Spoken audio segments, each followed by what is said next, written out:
सद्गुरु श्री ब्रह्मचैतन्य महाराज गोंदवलेकर यांचं प्रवचन 14 ऑक्टोबर।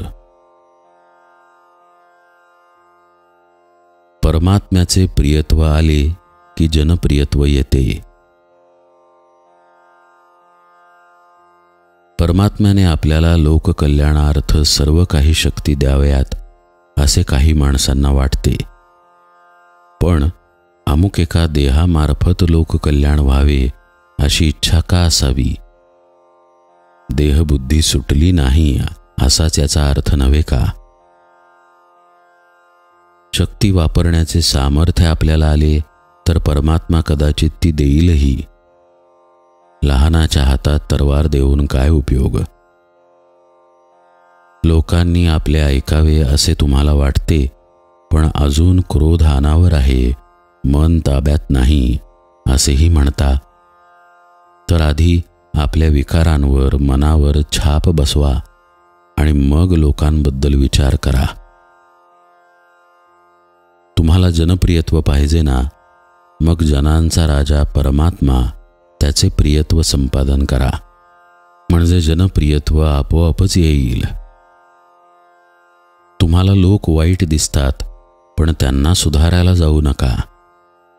तुमच्याच मनात वाईट आहे म्हणून लोक तुम्हाला तसे दिसतात। स्वतःला आधी सुधारा, म्हणजे कुणीही वाईट दिसणार नाही। लहान मुली बाहुली बरोबर खेळतात, तिला जेवू घालतात, निजवतात। त्यांना ठाऊक असते की ही निर्जीव आहे, पण भावनेने तिला सजीव कल्पून तिच्याशी त्या खेळतात।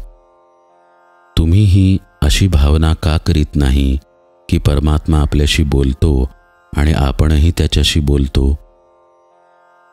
ही भावना जो जास्त दृढ होईल तो खरोखर तो तुमच्याशी बोलू लागेल। मनातून आपले नाते भगवंताशी ठेवावे। आपले सगळे जीवन जर भगवंताच्या हाती आहे तर जीवनातल्या सर्व घडामोडी त्याच्याच हातात असणार। आपण सात्विक कृत्य करतो, पण त्यांचा अभिमान बाळगतो। सात्विक कृत्य चांगली खरी, पण त्यात अभिमान ठेवला तर फार वाईट।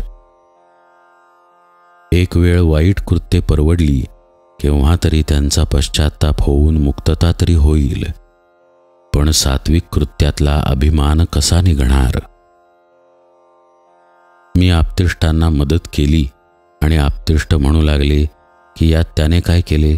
परमात्म्याने त्याला दिले म्हणून त्याने मदत केली। हे ऐकून मला वाईट वाटते। इथे वास्तविक पाहता परमात्मा त्यांना आठवला आणि मी मात्र मी दिले असा अभिमान धरून वाईट वाटून घेतो। परमात्म्याने त्यांना माझ्या हाताने दिले हीच सत्यस्थिती असताना मला वाईट वाटण्याचे कारण काय? म्हणून परमात्म्याच्या इच्छेने सर्व घडते आहे ही भावना ठेवावी। आपण परमात्म्याजवळ मागावे की तू वाटेल त्या स्थितीत मला ठेव, पण माझे समाधान भंगू देऊ नकोस। माझा मीपणा काढून टाक, तुझा विसर पडू देऊ नकोस।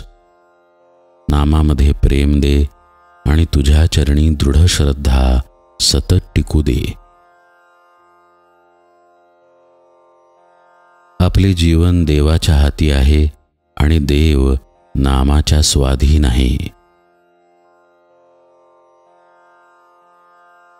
जानकी जीवन स्मरण जय जय राम।